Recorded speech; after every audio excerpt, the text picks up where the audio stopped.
Air India management జనవరి 1, 2023 నుండి air India యొక్క తక్కువ ధర క్యారియర్ ఎల్సీసీ వ్యాపారం యొక్క కొత్త చీఫ్ ఎగ్జిక్యూటివ్ ఆఫీసర్గా Air India Express CEO Aloke Singh ను నియమించింది. ఎస్బీఐ ఫండ్స్ మేనేజ్మెంట్ లిమిటెడ్ ఎస్బీఫ్లా ఎండీ సీఈఓగా షంషేర్ సింగ్ నియమితులయ్యారు.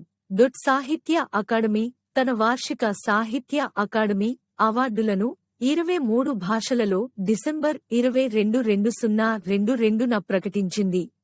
7 కవితా పుస్తకాలు, 6 నవలలు, 2 చిన్న కథలు, 3 నాటకాలు, 2 సాహిత్య విమర్శ, స్వీయ చరిత్ర వ్యాసాలు, వ్యాసాల సేకరణ మరియు చరిత్ర 2022 సాహిత్య అకాడమీ అవార్డులను గెలుచుకున్నాయి. అవార్డు గ్రహీత చెక్కిన రాగి ఫలకం, శాలువా మరియు రూపాయలు, 1 లక్ష నగదు అందుకుంటారు.